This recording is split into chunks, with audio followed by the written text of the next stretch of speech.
سلام قولا من رب رحيم. நிகரில்லா அன்புடையோன் இறைவனிடமிருந்து சாந்தி நிலவட்டும் என்று முகமன் கூறப்படும். எல்லா புகழும் புகழ்ச்சியும் நம்மை எல்லாம் படைத்து பரிபாலித்து கொண்டிருக்கிற வல்லநாயன் அல்லாஹு ஹக்கு சுப்ஹானஹு வ தஆலா ஒருவனுக்கே சொந்தமானது. அந்த ஈடில்லா இறையோனின் அருளும் சாந்தியும் கருணையும் இந்த அகிலத்திலே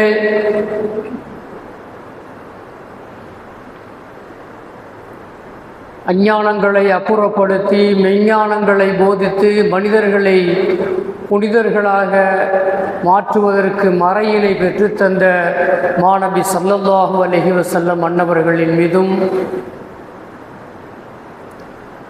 அன்னவர்களின் எல்லா சொற்களையும் செயல்களையும் தங்களது வாழ்க்கையிலே முழுமையாக அப்படியே ஏற்று பின்பற்றி ஒழுகிய அன்னவர்களின் குடும்பத்தார்கள், தோழர்கள், தாபிஐன்கள், தாபிஐன்கள், இமாம்கள், முத்தகீன்கள், நல்லோர்கள் நம் எல்லோர்களின் மீதும் என்றென்றும் நிலைத்து நின்றிடுக, செறிந்திடுக, பொழிந்திடுக. அன்பிற்கினிய அல்லாஹுடைய நல்லடியார்களே, இப்பொழுது நாம் துல்ஹஜ் மாதத்திலே நாம் இருந்து கொண்டிருக்கிறோம். வல்ல ரஹ்மான் ஹக்கு சுப்ஹானஹு வ தஆலா இந்த மாதத்தை அடைந்து கொள்வதற்கான பாக்கியத்தை நம்மவர்களுக்கு வழங்கியிருக்கிறான். வல்ல ரஹ்மானுக்கு நாம் நன்றி பாராட்ட வேண்டும். பெருமானார் ஸல்லல்லாஹு அலைஹி வஸல்லம் அன்னவருடைய ஒரு பொன்மொழி புகாரியில் பதிவாகியிருக்கிற செய்தி, வானங்களும் பூமியும் படைக்கப்பட்ட நாளிலிருந்து பழைய நிலைக்கு காலம் திரும்பிவிட்டது என்று சொல்லி பெருமானார் ஸல்லல்லாஹு அலைஹி வஸல்லம் அன்னவங்க ஒரு வார்த்தையை சொல்கிறாங்க. அஸ்ஸமானு கதிஸ்ததரா கஹைஹத்தி யௌம ஹலக ஸமாவாத்தி வல்லர்லி. வானமும் பூமியும் படைத்த நாளிலே எப்படி இருந்ததோ அது போன்றதொரு நிலைக்கு இப்பொழுது திரும்பிவிட்டது என்ற ஒரு வார்த்தையை பெருமானார் ஸல்லல்லாஹு அலைஹி வஸல்லம் அன்னவங்க பயன்படுத்துகிறாங்க. அப்படி பயன்படுத்திட்டு அதற்கடுத்து சொல்கிறாங்க, மாதங்கள் ஆண்டு என்பது சனத், சனன் சொன்னால் ஆண்டு என்பது 12 மாதங்களாகும். இஸ்னா அஷர ஷஹ்ரன், 12 மாதங்கள். அல்லாஹ் குரானில் அதை தான் சொல்கிறான். மாதங்கள் என்பது 12 அப்படிங்கிறது அல்லாஹ் குரான்லையும் சொல்லி காட்டுறான். உலகத்தில் எல்லா கலாச்சாரம் உடையவர்களும் இந்த மாதங்களை 12ஆக தான் வச்சுருக்கிறாங்க அப்படிங்கிறத நம்ம பார்ப்போம். இங்கே தமிழ் எடுத்துக்கிட்டாலும் சித்திரை, வைகாசி, ஆனி, ஆடி, ஆவணின்னு சொல்லிட்டு அதுவும் 12 மாதங்களை தான் அப்படி சொல்லுவாங்க. அதே போல் ஆங்கில ஆண்டுகள் ஜனவரி, பிப்ரவரி, மார்ச் அப்படி 12 மாதங்கள். அதே போல் அந்த அரபுகளிடத்தில் இருந்த மாதங்களும் முஹர்ரம், சஃபர்ன்னு சொல்லி ரபியுல் அவ்வல், ரபியுல் ஆஹிர்னு சொல்லிட்டு கடைசியாக துல்ஹஜ் 12வது மாதமாக முடியும். இப்போ இந்த செய்திகளை சொல்லிட்டு 12 மாதங்கள் சொல்லிட்டு பெருமானார் ஸல்லல்லாஹு அலைஹி வஸல்லம் சொல்றாங்க, மின்ஹா அர்பஅத்துன் ஹுருமுன் ஸலாஸத்துன். அதில் ஒரு 3 மாதங்கள் முத்தவாலியத்துன், தொடர்ந்து வரக்கூடிய ஒரு 3 மாதங்கள் இருக்கிறது, அது சங்கையானது. தொடர்ந்து வரக்கூடிய 3 மாதங்கள் இருக்கிறது, அது சங்கையானது என்று சொல்லிட்டு அந்த மாதங்கள் என்ன அப்படிங்கிறதையும் வரிசைப்படுத்துறாங்க. துல் கஅதா வ துல் ஹிஜ்ஜா வல் முஹர்ரம். இந்த 3 மாசத்தை சொல்றாங்க. இந்த 3 சிறப்பான கண்ணியத்திற்குரிய ஹராமாக்கப்பட்ட மாதங்கள். ஹுருமுங்கிற வார்த்தையை ரசூலுல்லாஹ் பயன்படுத்துகிறாங்க. ஹராமுன்னா என்ன ஹராம் அப்படிங்கிறது அது ஒரு பெரிய நீண்ட விளக்கம். அதாவது அந்த காலத்தில் அரபுகளிடத்திலேயே ஒரு பழக்கம் இருந்துச்சு, இந்த மாதங்களிலே போர் செய்ய மாட்டார்கள். போர் ஹராமாக்கப்பட்டது. இந்த காலத்தில் அந்த 3 மாதங்களில் போர் செய்யவே மாட்டாங்க. அரபுகளிடத்தில் அப்படி ஒரு பழக்கம். நபி ஸல்லல்லாஹு அலைஹி வஸல்லம் அதையும் சொல்கிறாங்க, அந்த சொல்லிதான் சொல்கிறாங்க, மாதங்கள் புனிதமானதுன்னு சொல்கிறாங்க. இப்படி 3 சொல்லிட்டு அதற்கடுத்து இன்னொரு மாதத்தை அதன் கூட சேர்த்து 4 மாதங்களாக சேர்க்கிறாங்க. ரஜப சொல்கிறாங்க. ரஜப ரஜபு என்பது இந்த தொடரில் வராது, தொடரில் வராமல் தனியாக வரும். எங்க வரும்னு சொன்னால் ஜமாதுல் ஆஹிருக்கும் ஷாபானுக்கும் இடையில என்ன செய்யணும்னு சொன்னால் அந்த மாதம் வரும். அதை பெருமானார் ஸல்லல்லாஹு அலைஹி வஸல்லம் அன்னவங்க பைன ஜமாத வ ஷஅபான, ஜமாதுல் ஆஹிருக்கும் ஷஅபானுக்கும் இடையிலே வரக்கூடிய ரஜபு மாதமும் சிறப்பிற்குரிய மாதம் என்று பெருமானார் ஸல்லல்லாஹு அலைஹி வஸல்லம் அன்னவங்க சொல்றாங்க. இப்போ நமக்கு இங்கே நம்ம இப்போ பேச வந்த நோக்கம் இந்த துல்கஅதா துல்ஹஜ் இந்த மாதங்கள் சிறப்பிற்குரியது. நாம் கடந்த ஜும்மாவிலும் கூட இந்த துல்ஹஜ் 10 நாட்களுடைய சிறப்புகளை பற்றி சொன்னோம். அன்றைக்கிடையவர்களே, இந்த மாதம் என்பது அவ்வளவு சிறப்பிற்குரியது. நபி ஸல்லல்லாஹு அலைஹி வஸல்லம் அதை சிறப்புப்படுத்தி சொல்லியிருக்கிறாங்க. இந்த செய்தி புகாரில் பதிவாயிருக்கு அப்படிங்கிறத பார்க்கிறோம். ஏன் இவ்வளவு சிறப்பு அப்படின்னு சொன்னா, இந்த மாதங்களுக்கு ஏன் இவ்வளவு சிறப்பு இருக்குதுன்னு சொன்னா, இதுல 10 இரவுகள் இருக்கிறது. நம்ம கடந்த ஜும்மாவிலே சொன்னோம், 10 இரவுகள் பிறை துல்ஹஜ்ஜில் பிறை 1 பிறை 10 வரைக்கும் உள்ள அந்த நாட்கள் இருக்கிறது. இந்த 10 நாளும் மிக சிறப்பிற்குரிய நாள், மிக சிறப்பிற்குரிய நாள் என்று சொல்லி பெருமானார் ஸல்லல்லாஹு அலைஹி வஸல்லம் அன்னவங்க சொல்லி தருகிறார்கள். அல்லாஹ்வும் குர்ஆன்ல வல் ஃபஜ்ர் வலயாலின் அஷ்ர் 10 இரவுகள் சத்தியமாக சொல்ல சொல்லுவானா, அல்லாஹ் சத்தியம் பண்ணுவான், அந்த நாட்களுக்கு சிறப்பு இருக்கிறது என்ற அடிப்படையில். அன்பிற்கினியவர்களே, இந்த துல்ஹஜ் மாதம் என்பது சிறப்பிற்குரியது. குறிப்பாக அதில் அந்த 10 நாட்கள் என்பது மிகவும் சிறப்பிற்குரியது. காரணம் என்ன அப்படின்னு சொன்னா, அதற்கான காரணம் என்னன்னு சொன்னா, மற்ற நாட்களை விட இப்போ உதாரணமா ஒரு மற்ற நாட்கள் ரமலான் கூட எடுத்துக்கங்களேன். ரமலான் என்பது 5 வேளை தொழுவோம், நோன்பு வைப்போம், சதக்காக்களை கொடுப்போம். இந்த 3 காரியத்தை தான் நிறைவேற்ற முடியும். ஆனால் அதே சமயத்தில் இந்த 10 நாட்களில் நம்மிடத்தில் தொழுகை இருக்கிறது, நம்மிடத்தில் நோன்பு இருக்கிறது, அரஃபா மைதானத்திலே தங்குகிற ஒரு அற்புதமான ஒரு நிலை இருக்கிறது. முஸ்தலிஃபா மற்றும் போன்ற மிகச் சிறப்பான அடையாள சின்னங்களாக இருக்கக்கூடிய அந்த இடங்களெல்லாம் நாம் சென்று வரக்கூடிய ஒரு அற்புதமான நாட்களாக இருக்கிறது. இன்னும் சொல்ல போனால் நிறைய சதக்காக்கள் செய்யப்படக்கூடிய நாளாகவும் இருக்கிறது. இன்னும் இது போன்று இந்த 10 நாட்களிலே ஹஜ்ஜும் அந்த 10 நாட்களில் தான். ஆக எல்லாவற்றையும் உள்ளடக்கியிருக்கக்கூடிய ஒரு நாட்கள் என்று சொன்னால் இந்த துல்ஹஜ்ஜினுடைய முதல் 10 என்று நாம் விளங்கிக் கொள்கிறோம். ஆக அன்பிற்கினியவர்களே, மிகச்சிறப்பான நாட்களை கொண்டிருக்கிற அந்த துல்ஹஜ் மாதத்தினுடைய 10 நாட்களில் முந்திய நாட்களில் நாம் எல்லாம் இப்பொழுது இருந்து கொண்டிருக்கிறோம். வல்ல ரஹ்மான் அதற்கான பாக்கியத்தை நம்மவர்களுக்கு வழங்கி இருக்கிறான். அன்பிற்கினியவர்களே, அதே போன்று இந்த 10 நாட்களிலே இறைவனுடைய அருள் பெற்ற நாளாக அடியார்களுக்கு அல்லாஹ் ஆக்கி வைத்திருக்கின்றான். இந்த 10 நாளையும் இந்த அடியார்களுக்கு அருள் நிறைந்த நாட்களாக, அல்லாஹுக்கு நெருக்கத்தை ஏற்படுத்தக்கூடிய, அல்லாஹுடைய நெருக்கத்தை பெற்றுக்கொள்ளக்கூடிய நாட்களாகவும் அல்லாஹு சுப்ஹானஹு வ தஆலா ஆக்கி தந்திருக்கிறான் என்பதை நாம் பார்க்கிறோம்.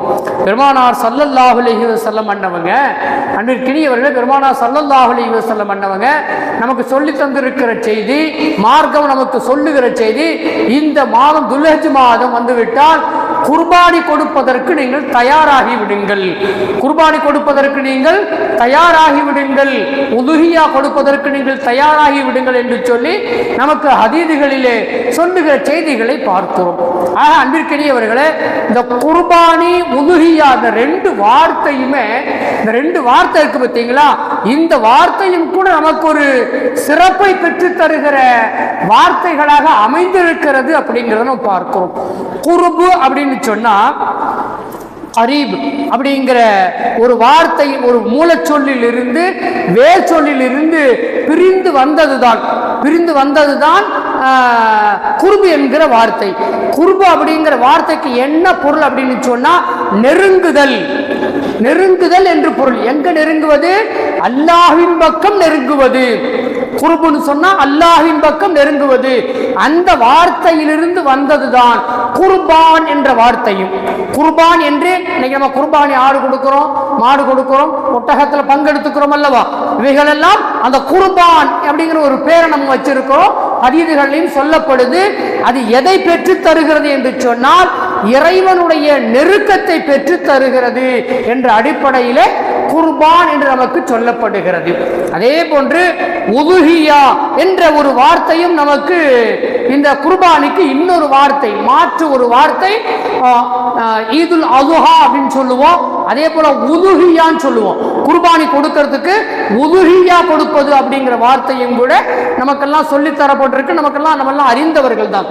அந்த உதுஹியா என்பது இருக்கிறது. அந்த வார்த்தை என்னன்னு சொன்னா லுஹா நேரம் நமக்கு தெரியும். லுஹா அப்படின்னு சொல்லிட்டு ஒரு நேரம் ஒன்று இருக்கிறது. ஏறத்தாழ ஒரு 8 மணியிலிருந்து ஒரு 11 மணி வரைக்கும் பகல் நேரத்துல ஒரு 8 மணியிலிருந்து அந்த பகல் 10 மணி 10:30 வரைக்கும் உள்ள அந்த நேரம் இருக்கு. இது லுஹாவுடைய நேரம் அப்படின்னு நம்ம எல்லோருக்குமே தெரியும். இப்ப பெருமானார் ஸல்லல்லாஹு அலைஹி வஸல்லம் சொன்னவங்க இந்த உதுஹியா என்ற அந்த வார்த்தையை லுஹா என்ற அந்த மூலச்சொல்லில் இருந்து வந்தது. அந்த உலுஹியா அப்படி வந்த காரணத்தினால் முற்பகல் என்ற பொருள் கொண்டிருக்கக்கூடிய அந்த லுஹா என்ற வார்த்தையில் வந்தது. அந்த முற்பகலில் தான் அதிகமாக குர்பானி பிராணிகள் அறுக்கப்படுகிறது என்ற காரணத்தினால் உதுஹியா என்று அதற்கு பெயர் வந்ததாகவும் நமக்கு சொல்லித்தரப்படுகிற செய்திகளாக இருக்கிறது. அதில் தான் அதிகப்படியான குர்பானி பிராணிகள் அறுக்கப்படுகிறது என்ற காரணத்தினால் அதற்கு உதுஹியா என்று பெயர் வந்திருக்கிறது என்பதையும் நமக்கு விரிவுரையாளர்கள், ஹதீஸினுடைய விரிவுரையாளர்கள் நமக்கு சொல்லித் தருகிற செய்திகளாக பார்ப்போம்.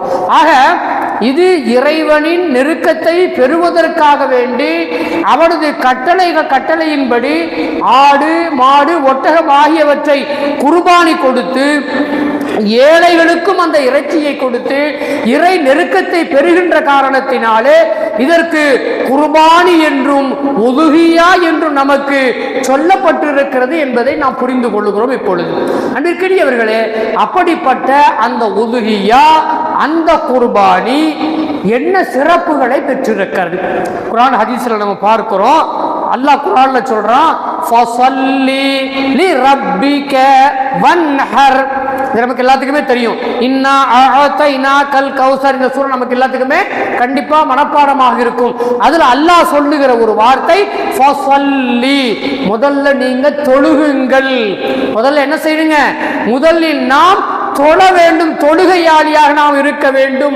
லி ரப்பிக, உங்களது ரப்பை நீங்கள் தொழக்கூடியவர்களாக, வணங்கக்கூடியவர்களாக நீங்கள் இருந்து வன்ஹர், அதற்கு பிறகு நீங்கள் ஒரு பிராணியை அறுக்கவும் செய்யுங்கள்.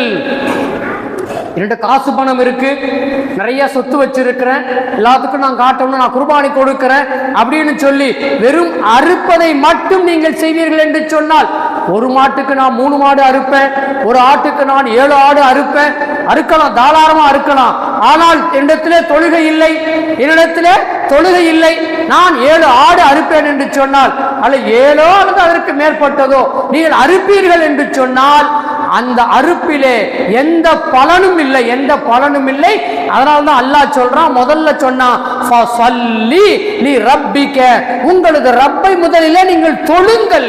தொழுதுட்டு அப்புறமே என்ன செய்யுங்க? நீங்க வன்ஹர், அதற்கு பிறகு நீங்க என்ன செய்யுங்கன்னு சொன்னா நீங்கள் ஆட்டை அறுங்கள், குர்பானியை கொடுங்கள். இந்த இடத்துல நம்ம இன்னொரு செய்தியை கவனிக்கலாம்.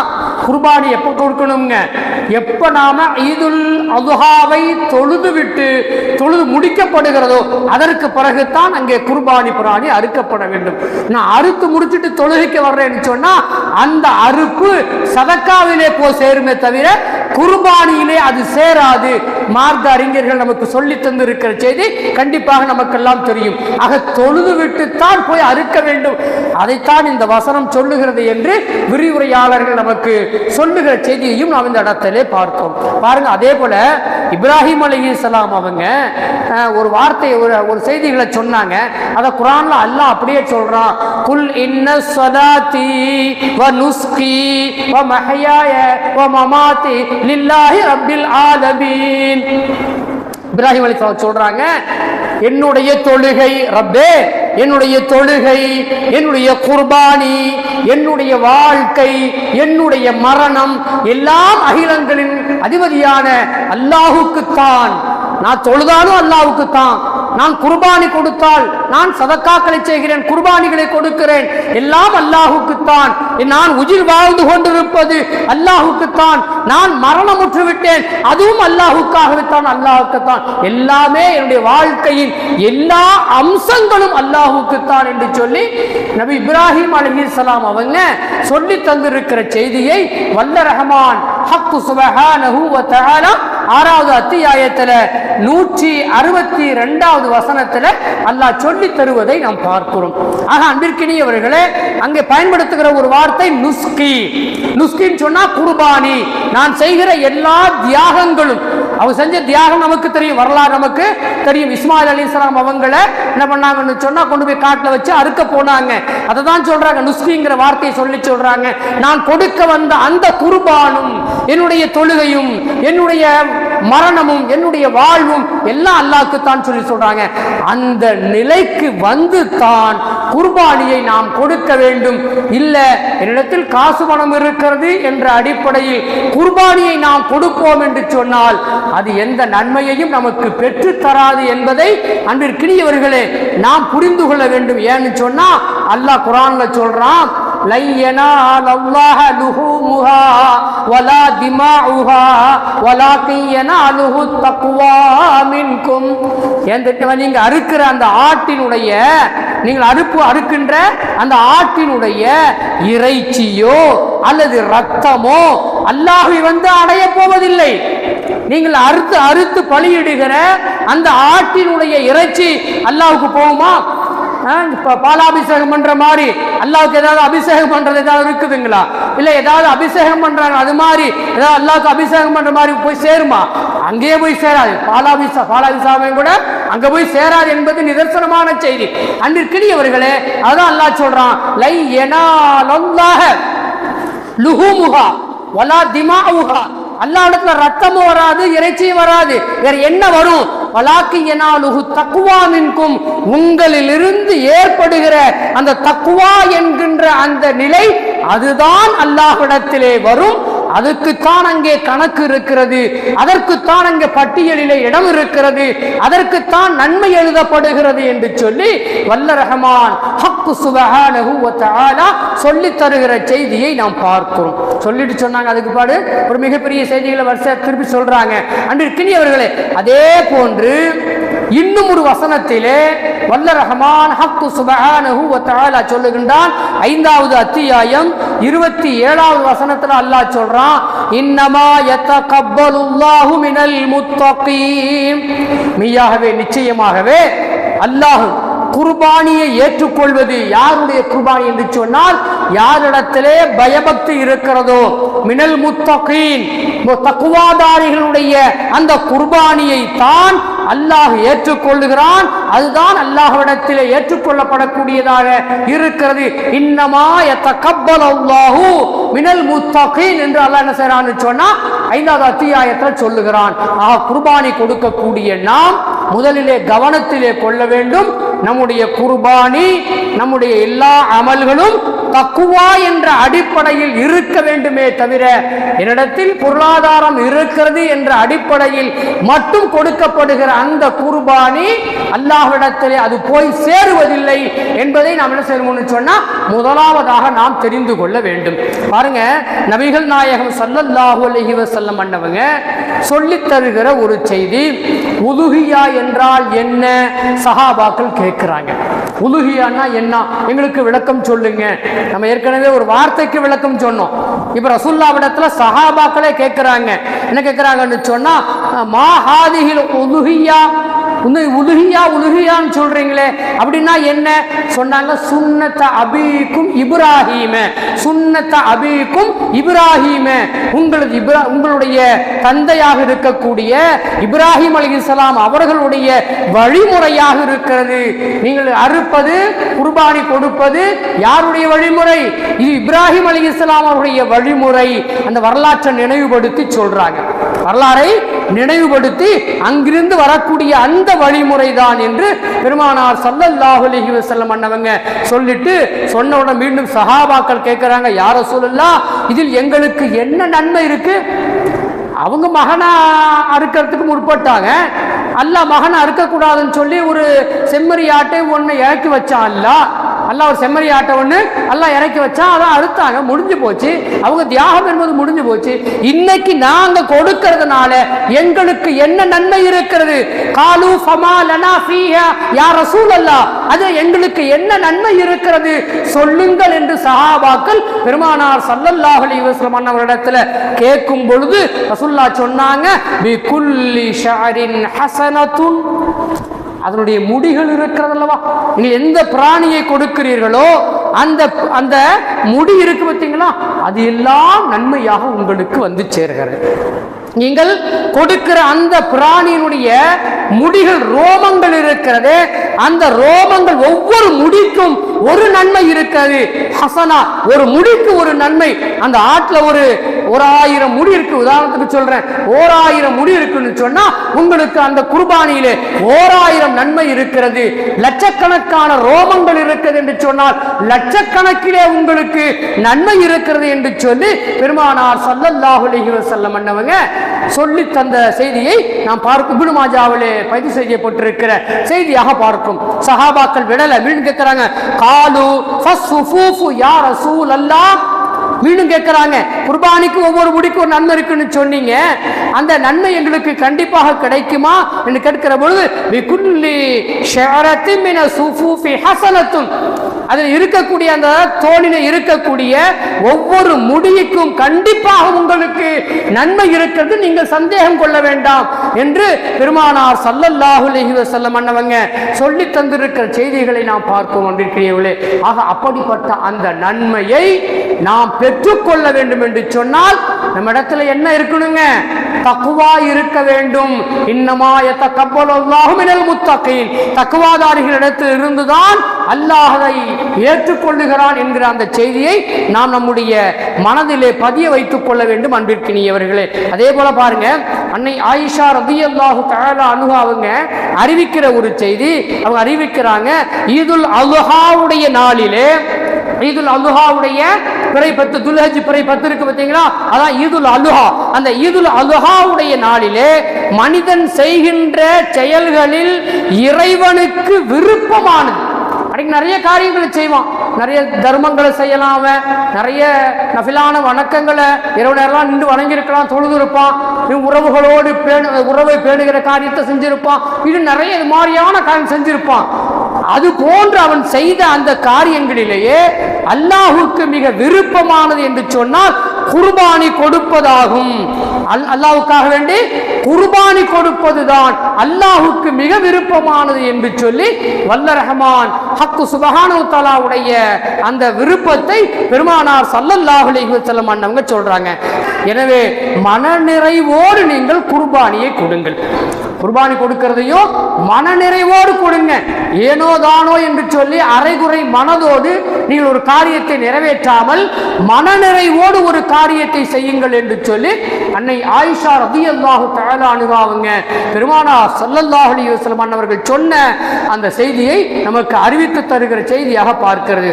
ஆக அன்பிற்கினியவர்களே, ஒரு மனிதர் குர்பானி கொடுக்கும் நாளிலே பல ஆயிரம் ரூபாய்களை செலவு செய்வதை விட, செய்யக்கூடாதுன்னு அர்த்தம் இல்லை, நாம் அப்படி விளங்க கூடாது, அப்படி செய்வதை விட ஒரு ஆட்டுக்குட்டியை குர்பானி கொடுப்பது இருக்கிறதே அது மிகச்சிறந்ததாக இருக்கிறது என்பதுதான் நாம் மேற்சொன்ன ஹதீஸில் இருந்து புரிந்து கொள்ளுகிற செய்தியாக இருக்கிறது.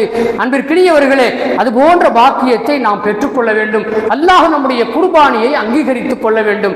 பாருங்க, பெருமானார் ஸல்லல்லாஹு அலைஹி வஸல்லம் அன்னவங்க சொல்லி தந்திருக்கிற இன்னொரு செய்தி, குர்பானி கொடுக்கப்படுகின்ற பிராணிகளினுடைய ஒவ்வொரு ரோமத்திற்கு பகரமாக ஒரு நன்மை வழங்கப்படுகிறது என்று நாம் முன்னால் சொன்னோம் அல்லவா?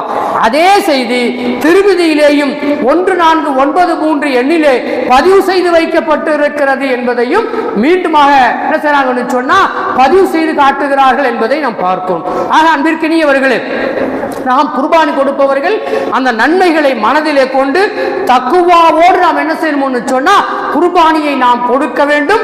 அது நமக்கு நன்மைகளை பெற்றுத்தர வேண்டும் என்பதை நாம் நம்முடைய மனதிலே நிறுத்திக் கொள்ள வேண்டும். குர்பானி பிராணிகளிலேயே உயர்வானதை நாம் கொடுக்க வேண்டும். நம் கவனத்தில் கொள்ளணும்.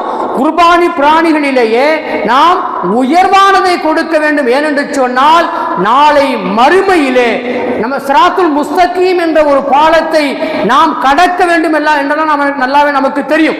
சிராத்துல் முஸ்தகீம் ஒரு பாலம் ஒன்று இருக்கு பாருங்க, அதை கடந்து போகணும். இப்ப ரசூலுல்லாஹி ஸல்லல்லாஹு அலைஹி வஸல்லம் அன்னவங்க சொல்றாங்க, சிராத்துல் முஸ்தகீம் பாலத்தை கடப்பதற்கு அந்த மறுமையில் வாகனமாக அல்லாஹ் இதை உங்களுக்கு உருவாக்கி தருகிறான் என்று சொல்லித்தரப்படுகிற செய்தி தஃப்சீர் குர்துபியிலே பதிவு செய்து வைக்கப்பட்டிருக்கிற செய்தியாக நாம் பார்க்கிறோம். அதே போன்று பாருங்க, இன்னும் ஒரு ஹதீஸ் நமக்கு சொல்லப்படுகிறது. ஃபாத்திமா ரலியல்லாஹு தஆலா அன்ஹா, ஃபாத்திமா சொன்னோனே நமக்கு தெரியும் நபி ஸல்லல்லாஹு அலைஹி வஸல்லம் மகள் என்பது தெரியும். அன்பிற்கினியவர்களே, அவங்க படுத்து தூங்கிக்கிட்டு இருக்கிறாங்க. பெருமானார் ஸல்லல்லாஹு அலைஹி வஸல்லம் அன்னவங்க அங்க போனாங்க. போய் மகளை எழுப்புறாங்க. மகளே ஃபாத்திமாவே, எழுந்திருங்க, நீங்க உன்னுடைய பிராணி இடத்திலே ஆஜராகு, போங்க, இன்னைக்கு யௌமுன் நஹர், இன்னைக்கு அறுக்க வேண்டிய நாள், எந்திரிங்க, எந்திரிச்சு போய் உங்களுடைய பிராணி எங்க இருக்கோ அங்க போய் நீங்க ஆஜராகுங்க, அங்க போங்க, போய் என்ன செய்யுங்க அப்படின்னு சொன்னா குர்பானி பிராணியின் முதலாவது சொட்டு பூமியில விழும்போதே அனைத்து பாவங்களும் மன்னிக்கப்படுகிறது. அந்த மனிதனுடைய அனைத்து பாவங்களும் மன்னிக்கப்படுகிறது. எனவே ஃபாத்திமாவே, எழுங்கள், நம்முடைய பாவங்கள் எல்லாம் மன்னிக்கப்படட்டும், எழுந்து குர்பானி பிராணி இருக்கிற இடத்திற்கு நீங்கள் ஆஜராகுங்கள் என்று சொல்லி பெருமானார் ஸல்லல்லாஹு அலைஹி வஸல்லம் அன்னவங்க தன்னுடைய மகளுக்கு சொன்ன செய்தி ஹதீதுகளிலே பதிவு செய்து வைக்கப்பட்டிருக்கிற செய்தியாக பார்க்கிறோம். அன்பிற்கினியவர்களே, அதே போன்று மேலும் இந்த பிராணி மறுமை நாளிலே இதனுடைய இரத்தமும் மாமிசமும் 70 மடங்கு கூடுதலாக கொண்டு 70 மடங்கு கூடுதலாக கொண்டு இதை கொண்டு வரப்படும். அதே பிராணியை திருப்பி கொண்டு வரப்படும்.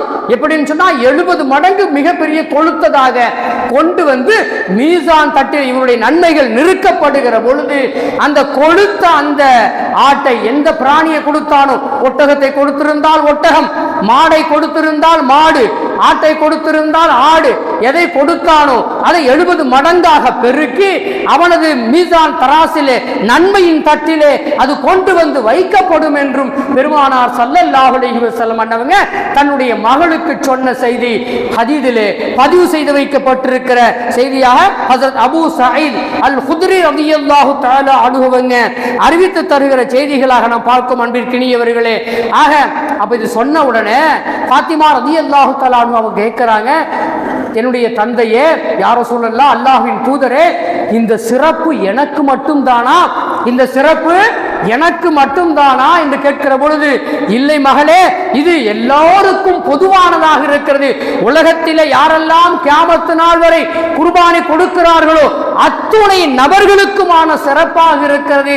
எனவே மகளே, எழுந்து நீ குர்பானி இருக்கிற இடத்துக்கு போ, அந்த நன்மைகளை பெற்றுக்கொள் என்று சொல்லி மகளை எழுப்பிவிட்டார்கள், எழுந்து போக சொன்னார்கள் என்கிற செய்தியை நாம் ஹதீதுகளிலே பார்க்கும். அன்பிற்கினியவர்களே, ஆக அவ்வளவு சிறப்பு வாய்ந்த குர்பானி கொடுக்கக்கூடிய நாள் நம்மிடத்திலே அந்த மாதத்தினுடைய துவக்கம் ஆரம்பமாகி இருக்கிறது என்பதை நாம் பார்க்கிறோம். வல்ல ரஹ்மான் ஹக் சுப்ஹானஹு வ தஆலா அந்த பாக்கியத்தை முழுமையாக பெற்றுக்கொள்ளக்கூடிய அந்த பாக்கியத்தை நமக்கு தந்து அருள் புரிய வேண்டும். அதே போல பெருமானார் ஸல்லல்லாஹு அலைஹி வஸல்லம் அன்னவர்களுடைய இன்னொரு ஹதீது, அதே என்ன சொன்னா, பல நாட்கள் சாப்பிட வசதி இல்லாத நிலை ஒருத்தருக்கு, பல நாள் சாப்பாடே கிடையாது, அவருக்கு பட்டினி கிடக்கிறார். அந்த நிலையில் இருந்த ஒருவர் குர்பானி கொடுக்கிறார் என்று சொன்னால் பெருமானார் ஸல்லல்லாஹு அலைஹி வஸல்லம் அன்னவர்கள் அன்று சாப்பிட வசதி இல்லாத நிலையில் இருந்தும் அந்த 10 வருடங்கள் குர்பானி கொடுத்ததை நினைத்து பார்க்கட்டும் என்று சொல்லி அன்பிற்கினியவர்களே நமக்கு சுட்டி காட்டப்படுகிற செய்தியாக பார்க்கும். பெருமானார் ஸல்லல்லாஹு அலைஹி வஸல்லம் அன்னவங்க எப்பொழுது மக்காவில் இருந்து ஹிஜ்ரத் செய்து மதீனாவிற்கு போனார்களோ அங்கே 10 வருடங்கள் தங்கியிருந்தார்கள் அல்லவா, அந்த 10 வருடங்களுமே குர்பானி கொடுத்தார்கள் என்கிற செய்திகள் கிதாபுகளிலே பதிவு செய்து வைக்கப்பட்டிருக்கிறது. அதை நினைவுகூர்ந்து சொல்லுகிறார்கள். பட்டினியாக கடந்த பெருமானார் ஸல்லல்லாஹு அலைஹி வஸல்லம் அன்னவங்க எந்த வருடமும் குர்பானியை நிறுத்தவில்லை. எனவே நீங்களும் என்ன செய்யுங்கன்னு சொன்னா உங்களுக்கான வசதி வாய்ப்பை கருத்திலே கொண்டு நீங்கள் தொடர்ந்து குர்பானி கொடுங்கள் என்று சொல்லி நமக்கு சொல்லப்படுகிற செய்திகளாக இருக்கிறது. அன்பிற்கினியவர்களே, ஆக வல்ல ரஹ்மான் ஹக் சுப்ஹானஹு வ தஆலா நம்மவர்களுக்கு அந்த குர்பானி பிராணியை கொடுப்பதற்கான வசதி வாய்ப்புகளையும் கொடுக்க வேண்டும். அதே போன்று அதனுடைய சிறப்புகளை முழுமையாக பெற்றுக்கொள்ளக்கூடிய பாக்கியத்தையும் கொடுக்க வேண்டும். குறிப்பாக அல்லாஹ் எதிர்பார்க்கிற இன்னமா யதகப்பலல்லாஹு மினல் முத்தகீன் என்கிற அந்த வசனத்திற்கு ஒப்பாக நம்முடைய உள்ளம் தக்வா நிறைந்த உள்ளமாக மாற வேண்டும். அதன் மூலமாக நம்முடைய எல்லா அமல்களும் அங்கீகரிக்கப்பட வேண்டும், நம்முடைய குர்பானியும் அங்கீகரிக்கப்பட வேண்டும் என்பதையும் நம்முடைய உள்ளத்தில் நிறுத்திக் கொண்டு வல்ல ரஹ்மானிடத்திலே நாம் துஆ செய்து கொள்வோம். அப்படிப்பட்ட பாக்கியத்தை வல்ல ரஹ்மான் தந்து அருள் புரிவானாக. வாஹிரு தஅவானா அனில் ஹம்துலில்லாஹி ரப்பில் ஆலமீன். அஸ்ஸலாமு அலைக்கும் வ ரஹ்மத்துல்லாஹி வ பரகாத்துஹு.